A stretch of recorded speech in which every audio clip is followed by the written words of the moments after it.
Hey guys, it's Gary Vay, Nerd Chuck, and you're listening to the Front Row Entrepreneur Podcast with our girl, Jen.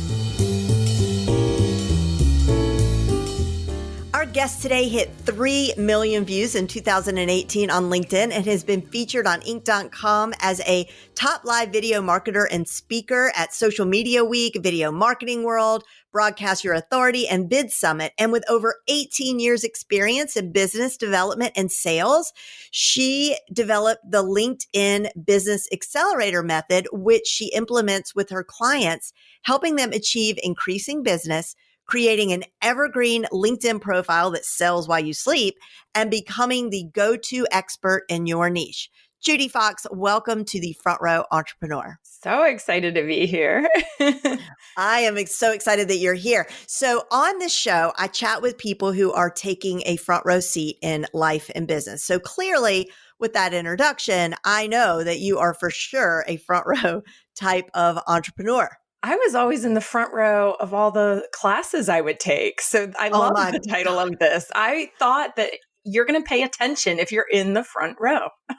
Oh my gosh. That was my follow-up question. I wanted to ask you, like when you were a kid, did you sit in the front row in school? When you go to conferences, do you sit in the front row at conferences? I'm a front row person. Now, when it comes to conferences, depends on what's happening in the conference, but sometimes you might have to duck out. So you don't want to be in the front row and make a disruption. That's the only downside to being in the front row at a conference. Yeah, I agree. Like that's kind of the only time I'm okay when somebody is sits in the back, because sometimes you do need to like duck out if you're like, oop, chose the wrong class this time. Or sometimes you just have multiple things happening and you want to support the person on stage or you want to hear what they have to say. So it's okay to be in the back row in that one.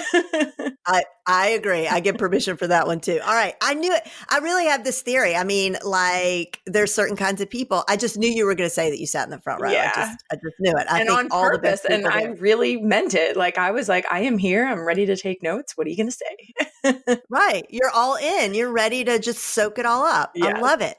All right. Another one of the things that I love to talk about on the show is consistency. I think it's really, I mean, it's taken me 50 years to figure this out, but I do think that consistency is the key to success in life and in business. And I know that you have a strong / different definition of what it means to be consistent online. What is that definition? I think a lot of people think only in terms of consistent content. And that just seems to be where it stops sometimes. And I'm like, there's a whole nother world of what being consistent. Consistent could be really consistent in getting back to your clients. Consistent can be really consistent with your referral program that you set up. Consistent could be how you show up in comments supporting other people. Mm-hmm. It doesn't always have to be about yourself, but it could just be consistent for how you show up for others. And the voice that you have, if that is consistent, people then feel a sense of recognition when they see you around any platform, any social media. You're a consistent presence, not necessarily just a consistent content creator. Oh, I love that. So it's just showing up consistently, but also when you're saying like your voice is consistent, do you also mean like like that your message, like the content of your message is consistent, like what you're saying is consistent?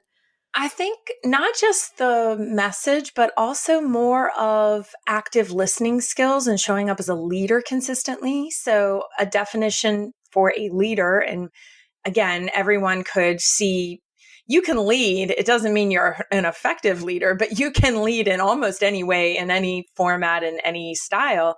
But the ones that actually, if you lean into a certain type of leadership style on LinkedIn, on Instagram, on Facebook, on Twitter, you could just be consistent with your voice.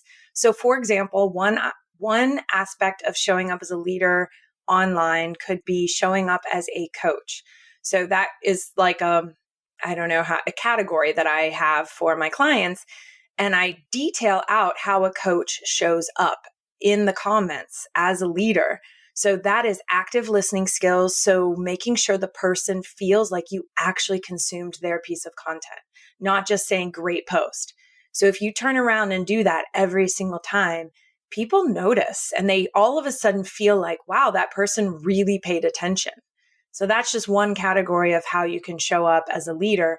versus throwing out nice post, nice post, nice post, if that makes sense. No, it makes total sense. And I think anybody listening to this is probably nodding their head as the recipient.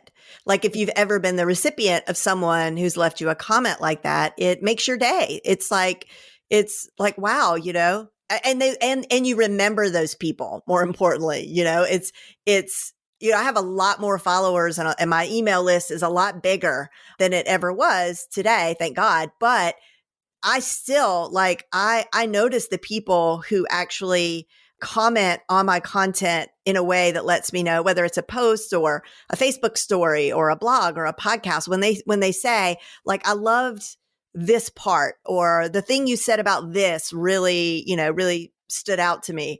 And I remember them and I end up following them as well because I want to reciprocate. So I pay attention to the stuff that they're putting out in the world as well. I love what you just said, reciprocate, because there is a law of reciprocation, or I can never say reciprocity or whatever that word is. But there literally is a universal principle that we as humans naturally have built inside of us, that when somebody gives to us, we tend to want to reciprocate. And that's why there's a bunch of books that are very spiritual in nature, but they talk about if you want something, go out and give it. Be giving of the thing that you actually want more of in your life. Yeah, I love that. Be the change you want to see in the world. Yeah, I have that up on my wall right there. And then I started saying, be the leader you wish to see in the world. Because a lot of people will, I don't know, like I've been through and seen great leadership and I've seen poor leadership. I've seen toxic workplaces. I've seen thriving workplaces. So once you get that range of experiences, you start to see, well, this is kind of what I would like to see more of in the world versus the ones that aren't thriving. So I love that. And, speaking of coaches and content and commenting and all that, don't you think this is something I've been thinking about a lot lately is that if you're going to be a coach of people, it's not enough to have those people show up in your accelerator, your small group coaching program, your, whatever you're calling it, your one-on-one sessions. It's not enough to just, in my opinion, okay, I want to see what you think about this, but it's not enough to just, give good counsel, teach, and even listen. I feel like it's in this, if what you're coaching about is business development and digital marketing and all the things, that it's also really important that we look at what they are posting, that we bookmark, their, we add that, like I make sure and I add my clients to a Twitter list so I can, not that they're all on Twitter, but, like I'm making sure that basically I get a sense of what they're live streaming about, what they're blogging about. I'm not going to listen to every podcast episode, but as much as possible, I need to like really understand my clients because, otherwise I'm just really talking in theory when it comes to the actual sessions. And I think it means the world and your relationship with your clients. And I would say also with my coach, like if my coach is actually paying attention to what I'm doing and chimes in every now and again and says, well done, or whatever, it means the world. Yeah. Number one, we're on the same page with that. I think we're on a group that I'm coaching right now, a small group. We're on week 4 and it's 12 weeks. So on week 4, I reached out to a couple of them because like you said, it's not every podcast, it's not everything that you can consume, but I've made sure to go check on what they're up to. Where are they at? What podcasts have they been on? And then I went and listened to the podcast episode and gave feedback and said, here, I listened to this. This was awesome to hear. I didn't know that about your story, because they're actually spending the time telling somebody their story. So instead of getting on the next coaching call and being in the dark, I actually know this person much better now. And we forget the same thing happens to us. People feel like they know and trust and like us because they listened to some things that we were on. So it's very reciprocal. We're back to that word again. Yeah, that's right. And you said it perfectly. It was reciprocity. That was the one. Yes, thank you. Oh my But gosh. I like the way you said it better. Totally. I've struggled for some. I'm gonna have to like listen to like that Google voice. I'm gonna type it in, and it's gonna be like, Judi, we know you can't listen. You cannot say that word. Here it is. I love it. We could turn that into a TikTok. Have you been watching? Talking. That's why I said it like that. It's from a TikTok trend. Well, I haven't seen that. I haven't seen that one on TikTok. What I was thinking about was the popsicle kid. And like we could make the way you said reciprocity, like his version of the way that kid said that was popsicle. funny. I love that one too. See? I love it. Okay. All right, we do need at some point to talk about LinkedIn. Yes, we are actually talking about LinkedIn in a way, because literally at the beginning of what I even go through, I don't talk about when I start the business accelerator, that you're using LinkedIn to accelerate your business. To me, if you can nail being a leader, you'll actually basically crush any platform, because that skill is deeper and goes beyond algorithm. It goes beyond everything. And if you really want to have a survival, like a sustainable, that's the right word, sustainable business, then, putting in the effort to show up as a leader for yourself, for your clients, for everyone in your sphere of influence, that will serve you for the long term. I totally agree. But can I also say, dear God, or dear LinkedIn people, can you please give me LinkedIn Live? I mean, I have been rejected. Well, I don't know if I've officially been rejected, but I get a letter that says, we're very busy. We can't reply to everyone. If you are accepted for LinkedIn Live, you will receive an email. So because I am not receiving an email telling me that I have been accepted, I assume I have been rejected. Yeah. And I'm so annoyed. So I want to talk about LinkedIn Live and how to get it if you know. I also want to ask you before I forget about if you think that LinkedIn hates me or is penalizing me because when LinkedIn first came out, you know how they would prompt you to upload all your contacts? Yes. Okay, so I did that. And that meant that my plumber and the electrician and every single person in my phone went, the guy at the, Piggly Wiggly, like they all went into my phone. They all went into my LinkedIn account, and I connected with every last one of them. And so I have, I don't know, not that many connections. I have like 1,500 or something, or 1,700, but so many of those are not people I'm actually engaging with. So I am trying to disconnect from them, but am I being penalized? I just don't know. I put good content on there. I don't know. LinkedIn is not my friend, Judi. Well, let's make it your friend. Please. And I know I'm not the only one. I really just, where should we start with this? So I will start with a couple of things. The first one, LinkedIn Live, let's just dive into that. Obviously, it's still in beta, like whether they've rolled it out to I don't know how many people now. So, and how that's being processed. I do have live streaming, but it has been a journey. Like I've had my live streaming glitch where it just literally cut off in the middle of a word. Oh. And I think they, I'm speculating behind the scenes. The more the platform is trying to figure out, or the product software team and all the things they're doing behind the scenes, they probably don't want to approve more people into a system if it has any kind of glitches or things they're trying to fix. Then that wouldn't really serve you or your audience, or you know what I mean? Like I had to write a note that said, sorry, this live stream glitched. And, and it's LinkedIn's fault, not mine. Yeah, it was like this. I didn't do anything. It just cut me off. So thank you. And then I think the other thing is, and I am, if it's okay, I'm looking at your stream, and I do see you uploaded a video like 6 days ago. Well, I think there was video number 3 you uploaded. Yeah. So you are uploading videos. So that was one of the questions I had, because sometimes LinkedIn will look to be like, well, how much are you actually uploading? And then I think, they're probably making really fast decisions because they're just they're processing a lot of applications. So who knows what's going on behind the scenes, but I think the best advice is, we'll keep trying, number one, but also they give you an option to or give them a link to a video that you've uploaded somewhere else. And so I don't know what you're sharing, but we can go over that. Like not on this, Yeah, no, not on this podcast, but no, let's make it all about me and my my no. LinkedIn account.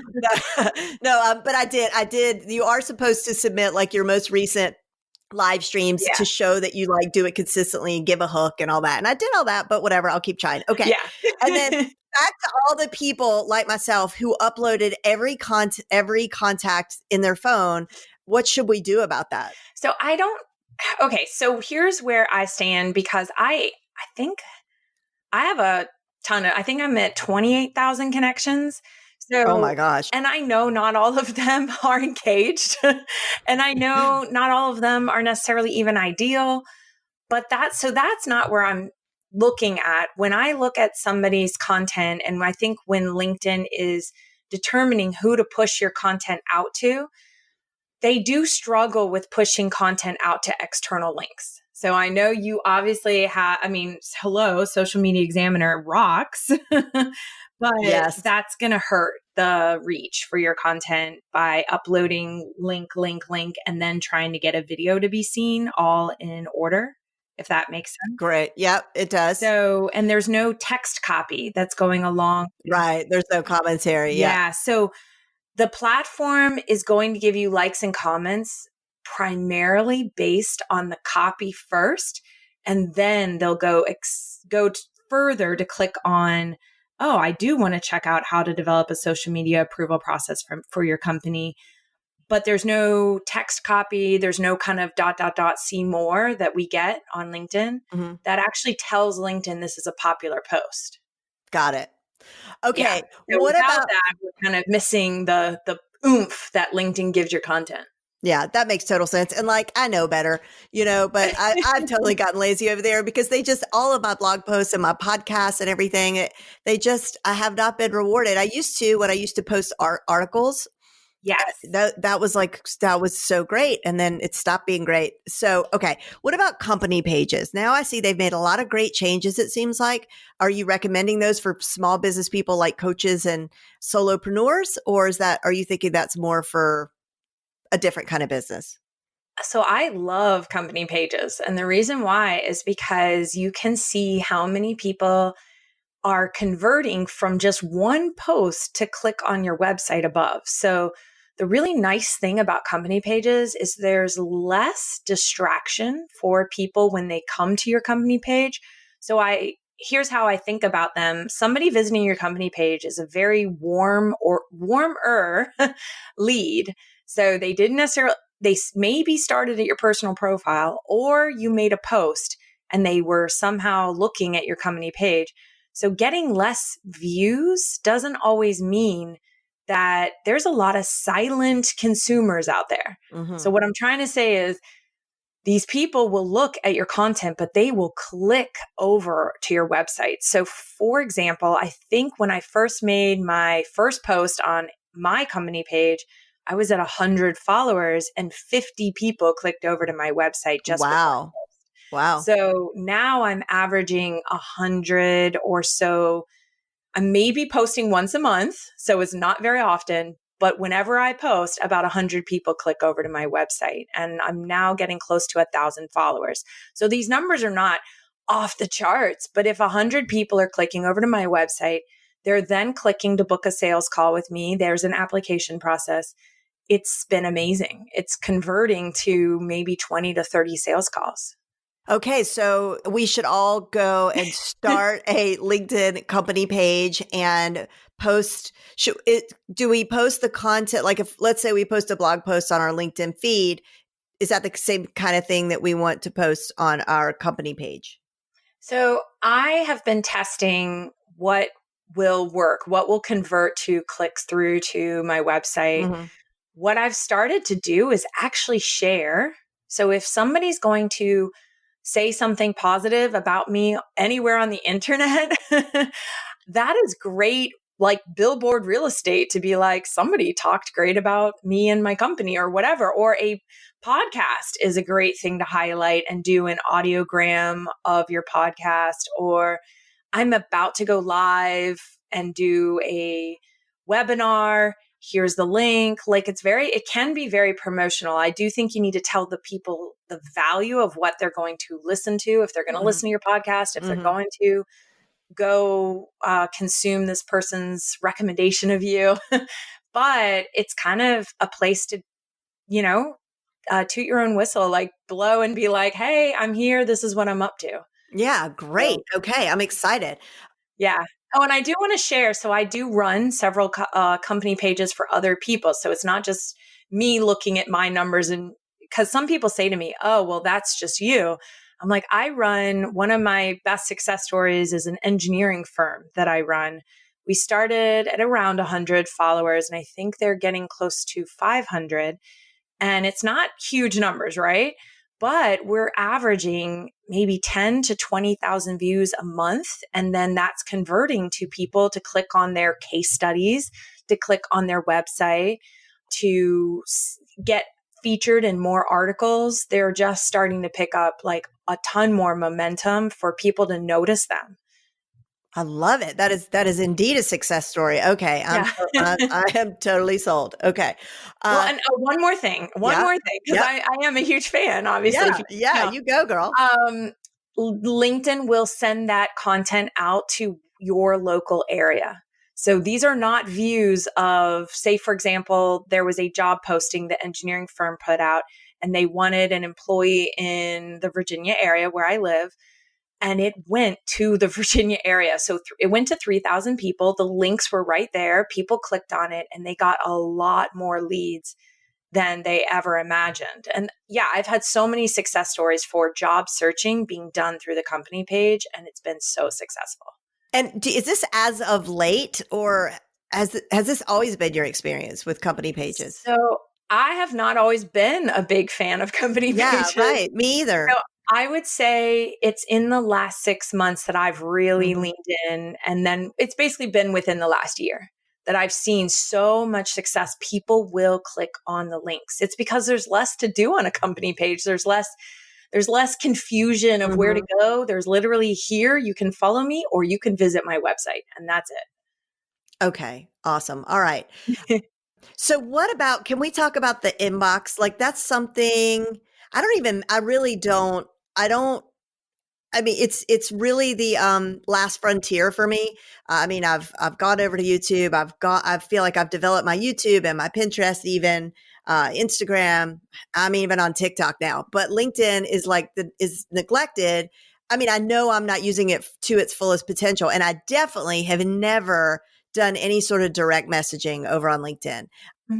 I mean, I do advise clients to do that, and they have had good success with it, but the messages that I get are pretty stale. And I just have gotten like my eyes blur. I don't even pay attention. I mean, they're invisible to me. What do you say about the whole direct messaging, inboxing experience, both as a sender and a receiver? So as a receiver, I like to, whenever something is maybe causing a pain point or something that is just needs a solution, right? Like you just said it right there. Hey, inbox, we need a solution. So one thing I'll first start with is there is a spam folder. Most people do not realize there's a spam folder because it's very hidden. The user interface does not make it easy to think that you can find it. But first of all, there are different folders. So you can go check out your archive folder. You can check out your spam folder. And the way to trigger and tell LinkedIn what you think is spam, so it knows to move stuff over into the spam folder. So I tell people to spend 10 minutes, go to messages that you find spammy, and go to the upper right-hand corner of the message. There's the 3 dots. And then you have to click on the report button, which makes it sound like, oh my gosh, I'm reporting this. But here's the deal. That's where the spam button is hidden. It's hidden underneath the report button. And then you get to click on it. Oh, I you see consider it it. to be spam or a scam, obviously just say it's spam. And then that's it. And then you don't have to see messages from that person. You can still stay connected. It's just like getting spam email. You just move it over. And then I notice my inbox has been so much clearer since I started doing that. But I'm looking at this guy, Jason. He sent me a message and he wants me to review copies of his marketing books. And that's I not have another solution. yes, because go ahead. No. So what was he saying? He was saying review copies of marketing books. Yeah, he's saying, I see you're a kindred spirit. And if you'd like to connect, that'd be great. I have workbooks in all these areas. If you'd like free review calls, let me know. If you'd like free review copies, let me know your physical address. Oh no. And he has some other credentials that make him look legit, but I don't want to get him in trouble. Like if I hit report, does that Oh, no, penalize that's the him? thing. People think nobody gets penalized being marked as spam. So that's why I tell people right now the spam button is kind of in a funky spot that just, I own it. I go over, I hit report, and I go click spam because I'm not literally reporting them. I'm just moving them over to my spam folder. Okay. All Yeah. right. So that scares people. I get it. I totally get it. But it really is the spam folder, and it's the only way that you can find it. All right. And what was your other? Oh, so for people who come into my inbox, again, I'm creating solutions for, okay, this bothers me, or the pain. I see people venting about this especially if somebody makes a post on Facebook or Twitter and they say, hey, are you over on LinkedIn? The number one thing I see is it's just covered in spam. It's just covered in spam. And I'm like, oh. So the best way that I found is if the problem is people are spamming you, what if I take my power back and I turn around and I don't spam them back, but I turn them into what I want more of? So it doesn't mean that it's going to do it, but here's what I do. I turn around and I message them right back and I say, the best way for us to start this connection is through the public comments on the platform. Go follow my hashtag FoxRocks and I'll see you online in the comments. Thank you, Judi. And then if they keep messaging me, that's when I move them to spam. But I've made my boundaries clear. They're healthy, professional boundaries. And if they want to get a hold of me and they are legit, they'll start showing up in the public comments. I love that so much. And so I am going to type out what you said and I'm going to put it in the show notes so people can copy and paste that without your name attached to it, though. Of course, it'll. Yes. I mean, they can go follow hashtag FoxRocks.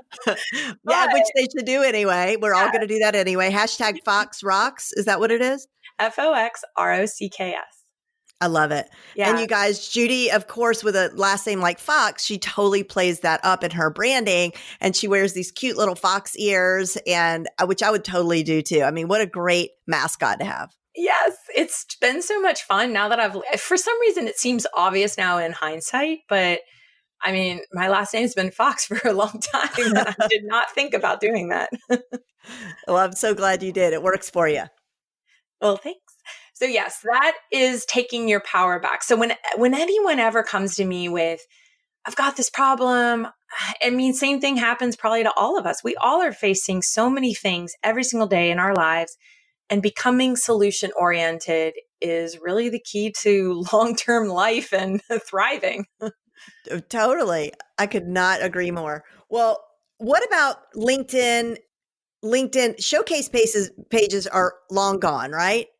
Yeah, I'm not even like that. Yeah, that one doesn't show up on my radar anymore. So, I mean, I think they're there, but yeah, I don't Well, really. I have 9 company pages that I think were at once upon a time they were showcase pages, and then LinkedIn turned them into pages. So it's just, anyway, it's a hot mess. There is a landing page then that I guess they consider to still, you can click on the ability to make it a showcase page, but you're right.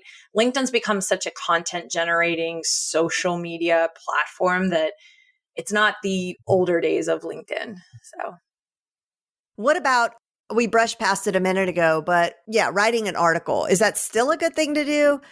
Articles Not a are good. still incredible. They're very evergreen and they get found in Google search. So I love articles. The way to get articles, one of the top ways, there's a bunch of things that I break down that, helps my clients really kind of give them a formula for each piece of content. Mhm. So with articles, one of the top things that I tell people to optimize, because it gets a little overwhelming thinking, oh my gosh, I have to optimize this, and then I have to do this, and I have to do that. And that's when you get like deer in the headlights Mhm. with any platform, YouTube, Twitter. So boiling it down to one thing, if you can optimize the image that you're going to post that goes with the article, and by image, I mean having words on the image. Hmm. So you with Social Media Examiner, that's a great example for an image that goes with a blog post that's attached to a link. And you know that when you share it, the value of what's in that blog post or on that website, it's in the image, right? Like that's why you do that. You do the words like how to do XYZ.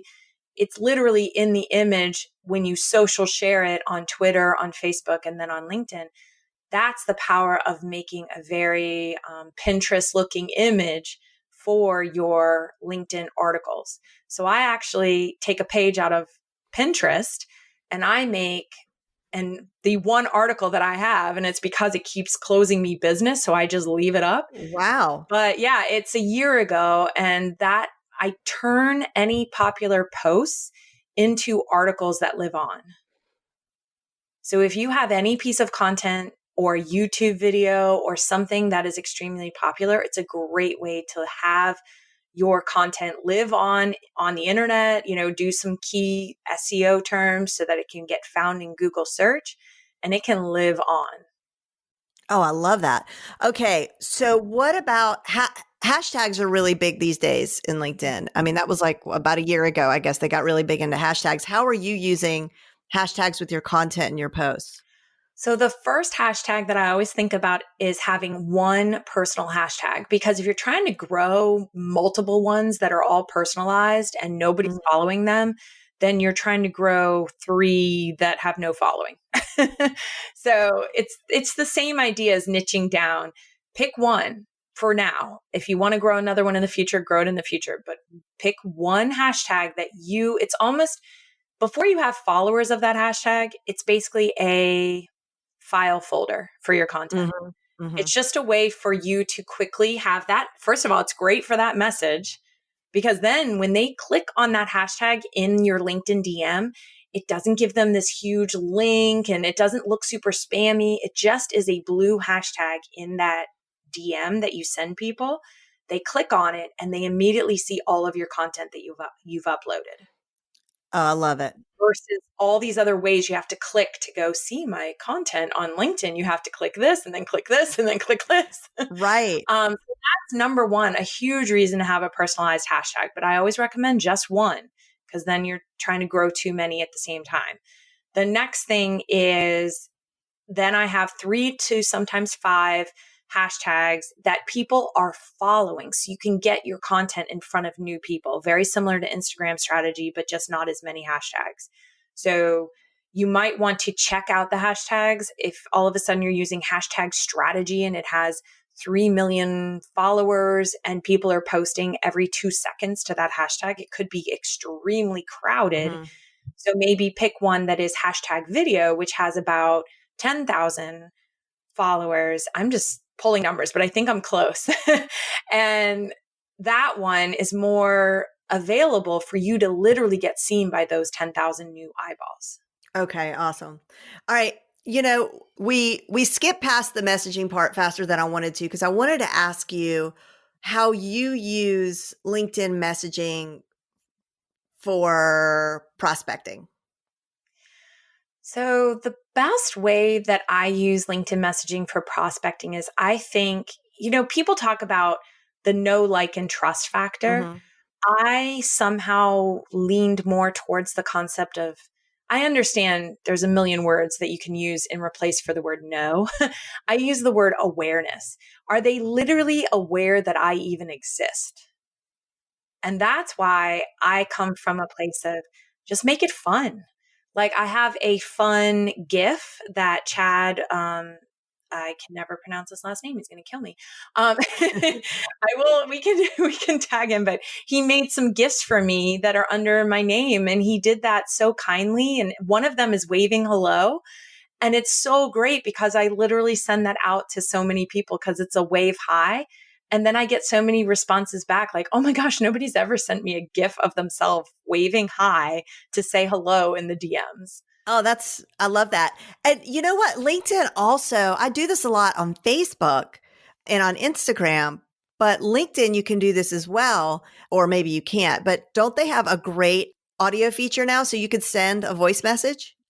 Yes, I definitely send voice messages. I send voice messages. I send short texts that sometimes go with the voice message because every once in a while I've gotten some feedback that says if somebody sends me a quick text that goes with the voice message that has a bit of, especially if it's a cold connection, like I don't really know you, we just connected and now I'm hitting you with a voice message and the limit is 1 minute. But most of the time, I tell people just a quick message saying, hey, this is Judi, quick voice message below just to say hello. And then it feels a little less, oh, I'll listen to that. You know what I mean? Because you don't know what you're about to listen to. And so Right. I can kind of understand where that's coming from. Same thing with video. You can put video into your LinkedIn direct messages. I've tested it, but I have found I find voice converts better than the video being sent. Okay. So, but then again, I make video public on the platform. So I just feel like there's a little bit of, how do I say this? It's like breaking another wall of connection. And yes, I want them to be aware of me, but I also don't want to like shove my face in their face. Right. Right. So we all know what that's like when somebody wants to make themselves visible. And there's a fine line between I want to be visible or I want to be obnoxious.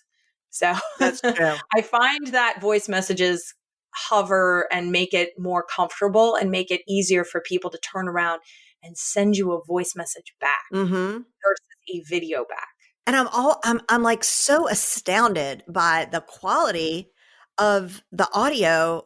Like on Facebook and Instagram, it sounds like the person is in a like professional sound booth. It's unbelievable. It's like so much better than the telephone. I'm like, wow, this is incredible.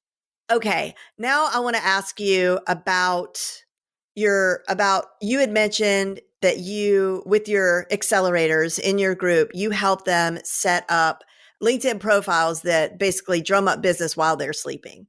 And so you don't have to give away all your secrets, of course, but what do you want to say about that? Like when it comes to our profiles? I think the sales psychology of thinking about your profile, first of all, thinking about your profile is way more than a resume. Like a lot of people just took their resumes and they put them over there. And yes, that can work if you are just looking for another job and you just want to put your content, your resume out there and just be done with it. But when it comes to people who are trying to highlight a book they just wrote, get on more stages to speak, the way you position yourself is very similar to how you would want to create a landing page on a website that sells. It's very, very, very similar. So we all know the power of picture is worth 1,000 words. So from the top down, and Chelsea Pites is a great example. Obviously, I think I'm a great example, but I bring up Chelsea because she is on stage. She has that mic that is looking super professional. And you can just tell, like, you can't see the audience. It isn't always necessary to see the audience, but she puts the social proof of all of the stages and the brands and who she's worked with. And she puts all the symbols of who they are. And then she truly just drives traffic to one place. Because if you're trying to visually position yourself, she wants to carry on the conversation, mostly get known to get people to move over to Instagram. Now, I'm not saying that everyone on LinkedIn is going to move over to Instagram, But from the top down, she's making it very clear that this is her Instagram handle because it's right above her image with an Instagram symbol and then her name. I think one more thing is we could probably add a call to action, like follow me on Instagram, but it's so clean and it's so beautiful that I almost don't want to make it any more messy. But down below, it's very clear. If they become a warm lead, they know where to find her. There is no question. There's no hunting and pecking. There's the literally typed out full address for her Instagram. There's the full address for her podcast. There's the link right there for her podcast in her media file, but it's not overwhelming with too many places for people to go. And they're thinking of her in one type of concept, if that makes sense. Yeah, no, it makes perfect sense. So obviously we can send people over to her profile, check it out. She worked with me. I will for sure. Yeah, Chelsea raves about you. In fact, that's how I rave about her. Well, with good reason. You're both awesome. So, well, what about this? This is another thing that I'm totally in the dark about. Like, I used to pretty much accept anybody who wanted to connect as long as they didn't look like a weirdo or, like they were going to do me harm in some way. But now I'm like, I've heard that sometimes people will want to connect with you just so they can sort of connect to your connections. And so like they want, is that true? Or I mean, how should we accept, what should be the criteria for whether or not we connect with someone? So I will say there's always going to be somebody who's trying to skirt around the system and maybe be how do I say this? The way of the social media world is gone. LinkedIn has definitely gone beyond connect with just people you know. And the reason me and you wouldn't be talking, granted, Chelsea introduced us, but we didn't know each other really well. And now we've gotten to know each other a lot better. And the world of social media is incredible because there are so many incredible people that I would never have known if I didn't just kind of open up to some random connections that I maybe didn't know what their intentions were.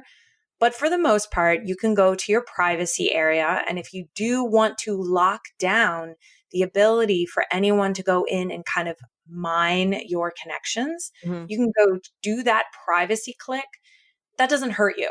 It doesn't put your profile on super private. It just says, keep my connections private. And then that is totally fine. I've actually removed whose other profiles people have looked at. That used to show up on my sidebar. Now I've locked down that privacy because there are some reasons to leave it up, but I have played around with the fact that the least number, just like a website landing page, the least number of things people can click off of to go somewhere else is always better. So talk about that for a minute. Is that when someone comes to your page, they look at you and then they're like, people who have looked at Judi have also looked at Vivica von Rosen. Yes, I did end up removing that. I mean, I love Vivica. I'm glad that people were going and looking at Vivica. Right. But I did thinking about it from a business and sales and a website landing page that sells while you sleep. You don't want to have an ad for everyone else on LinkedIn on your column to the side of your profile. Okay, that's gold. It's like an ad. And I'm loving these people who are in my ad. I can't control who LinkedIn puts there. So I reached a point where I said, you know what? I could be better served by sitting down and truly mapping out the people I would want to be seen by connections and colleagues. And I can just highlight them and I can shout them out in different ways versus having them in an ad on my side of my column right there. Oh, that is such a good tip. Thank you so much for that. Well, we're rounding out the end of our hour now. And I wanted to ask you, what are all the ways that people could work with you? Like, can someone hire you for you to give their LinkedIn page, their profile an overhaul? Do you do that kind of thing? Consulting? Tell us all the ways that we could tap into your genius. So first of all, the best way to work with me is I have a quick application process, and I mainly just have it so I can know that when I get on a call with you, we can hit the ground running. Like I know where your LinkedIn profile is. I can click on it. I can look at it because it's a great way for us to be on the same foot. So number one, it's a 30-minute call, but I get that application so we can hit the ground running. And then the second thing is, yes, it all comes from a place of building out this LinkedIn Business Accelerator, which it's like the ability to turn around and carve out hey, I just want you to look at my profile. It comes from that phone call. So I tell people, here's the packages within that. So you can pick like a VIP package. And I have 2 clients in that package because I literally will be and help be in their work, if that makes sense. Like they are full on LinkedIn Business Accelerator. And then the next package is one-on-one. And then the next package is group. And I don't really make packages, but I will carve out like, what is it? A la carte. If somebody comes on, like I will just say the Harmon Brothers recently were like, hey, we want some a la carte services. I'm like, Harmon Brothers? Sure. If you know who they are, they made billions of views on videos. And I love where they're trying to go with LinkedIn now because I'm like, I am giving them some of my a la carte services. Yes. Wow, Judi, that's awesome. Yeah. So that's just, it's easier to pull out of a program that is successful and say, well, here's module 3. This is what I cover. And then that person comes back and says, you know what? I really just want to up my direct message game. How can I pull out that module? Most of the time, it's not like I'm doing that all the time because I recommend people do the whole thing because I'm like, look, you will not regret it. You can apply it to be honest, a lot of what I coach and teach is sales, it's psychology, it's leadership. So it really translates over very well to Instagram, honestly. I've had a lot of people get successful on both platforms because the same kind of concepts work on both platforms. Yeah, that totally makes sense. Yeah. So you're basically getting a 2 for 1. Yes. Is what we're saying. All right. All right, Judi, thank you so much. You guys definitely check out Judi. Her website is judifox.com, and that's JUDIFOX. Follow the hashtag FoxRocks, and you can find her on LinkedIn. So you definitely want to follow her profile there. And I'll have all the links and all the stuff down below. Thank you so much. Yeah, thank you so much for spending time with us today. I have learned so much, and I am a self-confessed, I'll just tell you, like I am a self-confessed know-it-all. And I love it when I'm, when I realize that I really know nothing. And so, this really was super duper. So thank you. And I'll talk to you soon.